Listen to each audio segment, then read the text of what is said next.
scary, asking if he had prepared a lot to provoke him. Erector returned the same smile to the protagonist, asking how long he would be able to act so calm. The protagonist shrugged, stating that if he was acting calm, or Erector should find out by going against him. Saying that, the protagonist drew his sword and called Erector in a provocation. He was annoyed, grinding his teeth due to the provocation. Now he seemed to be boiling, asking the assistant professor to declare the start of the fight soon. Hearing him and granting his request, the assistant professor raised her hand up and said that now it was Ban against Erector. Already having permission, he almost instantly advanced against the protagonist, relying only on his superior size to win. Erector's steps made the whole arena tremble, throwing his big fist in the direction of the protagonist, who remained still. When the fists were almost reaching Ban, he just moved. His legs moved quickly, while his eyes were focused. The protagonist internally praised Erector for taking the initiative, but his sword moved, and he passed by the big guy. While wondering what Erector could do being so slow, Ban's blow hit the opponent's face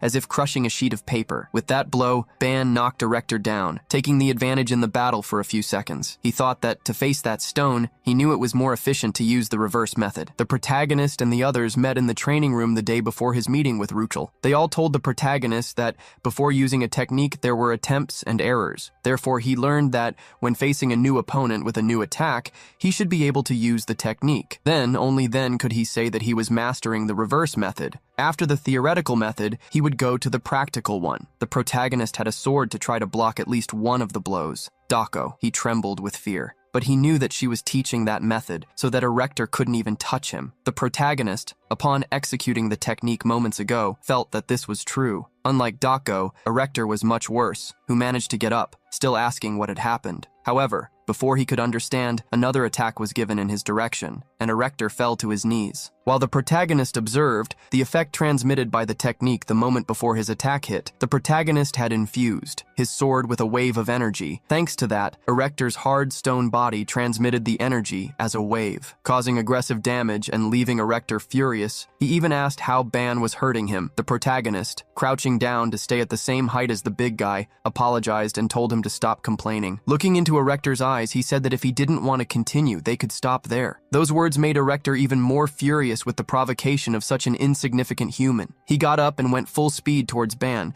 but the protagonist was very quick to dodge. Erector was furious. He couldn't believe that a mutt from a lower dimension was looking down on him. Erector shouted these words furiously. The more he shouted, the more it bothered the protagonist's ears. Who understood what was happening after those shouts? Several concepts emerged around Erector's arm. They were stretched upwards, becoming much larger. Erector's hand hit the arena floor, causing a loud bang. Even so, the protagonist internally mocked Erector, thinking he was too naive. He thought he should at least try a different method after failing the first time. He didn't want to know about any strategy. His eyes showed the fury he was holding. He tried to crush the protagonist with his big body. Luckily, Ban was quick to dodge his attacks. Erector continued to attack the same way, stretching his hand to try to hit the protagonist. However, the protagonist's sword cut quickly when it was fused with concepts. The big stone arm cracked, and now it was being cut by the protagonist's attack. Faced with several equal attacks, Ban had no alternative but to counterattack. In the same way as the first time, receiving great damage, Erector shouted in a mixture of pain and hatred. While the fight was happening, many people were watching and following the live broadcast. Among them, even the directors were keeping an eye on what was happening. Even being an irrelevant fight, he was watching. Just like the vice director, several people were watching and couldn't understand what was really happening.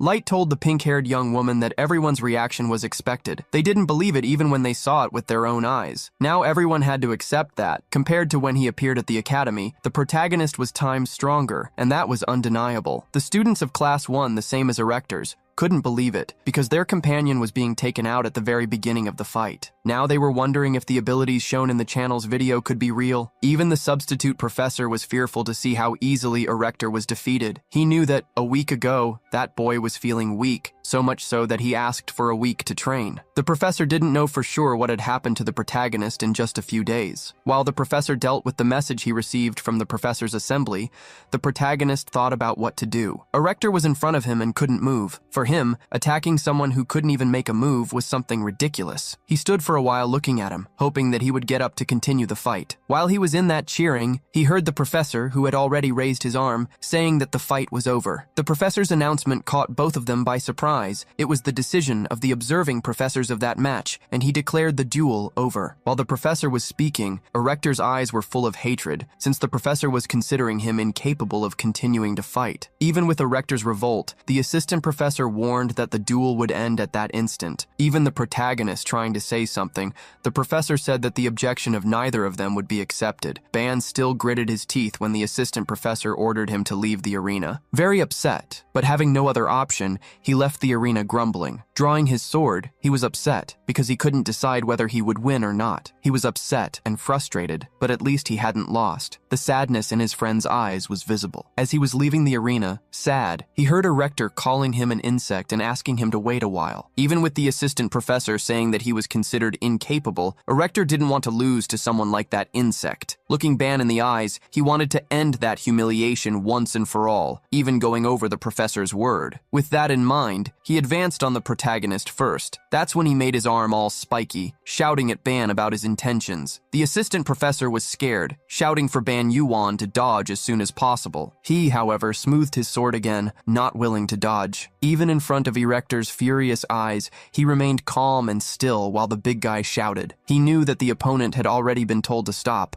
but even so, he wouldn't stop. He thought he was superior because of the dimension. He thought he was untouchable and wouldn't need to follow the rules. With that thought, Ban infused some concepts into his sword. Observing everything, Ban knew that the fight had only stopped at the professor's whim, and now that man was moved only by his pride. So, he raised his sword and was willing to put an end to everything as quickly as possible. Now, with his eyes in a different color and with a determination not seen before, he was willing. As soon as the opponent tried to launch a blow against him, Ban just retaliated. Erector's eyes were rolled with rage and pain, and the protagonist thought he had done the right thing. After so many insults, he wouldn't be able to take anything else in silence. Erector only stopped shouting when he noticed what had happened after that blow from the protagonist. Erector had lost his arm. The people from Erector's class put their hands to their heads, all with their eyes wide, unable to believe it. Not even Ban's friends believed what they were seeing. Everyone started talking loudly their opinions. Meanwhile, a system window appeared for the protagonist, who looked at it suspiciously to see what it was. The system message said that if he wanted, he could keep the strength of the monster from Erector's arm. Meanwhile, the assistant professor was telling the stone man not to move. He would be removed to the medical room. The big guy was fallen on the ground, trembling and grinding his teeth from so much pain. Now he felt the price of humiliation. The assistant professor was taking the initial measures,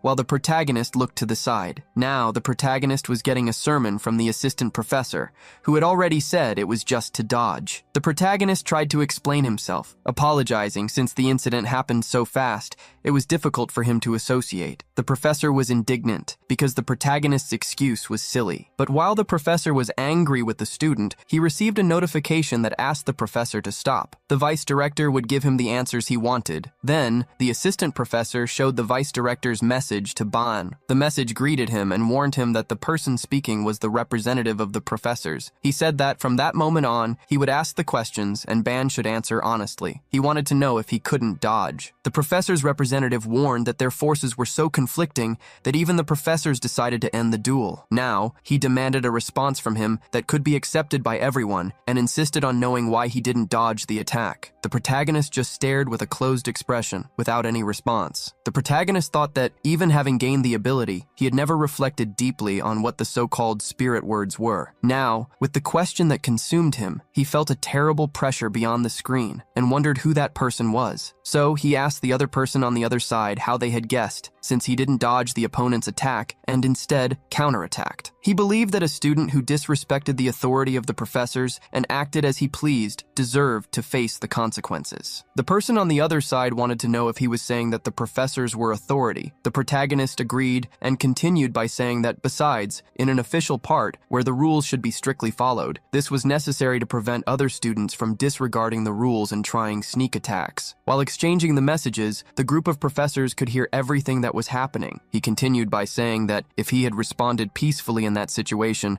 the impression that he was weak could have spread, and that the rules wouldn't need to be followed when dealing with a student from lower dimensions. It wasn't just the professors or the director and vice director who could have access to Ban's words, but the whole academy. Several people followed the screen where he talked about the rules and about people from lower dimensions. He continued by saying that, even if he had taken the attitude in a short time, he thought his actions were justified. The vice director found it interesting when the student said that he acted to defend the academy's principles. The vice director knew that he was responding intelligently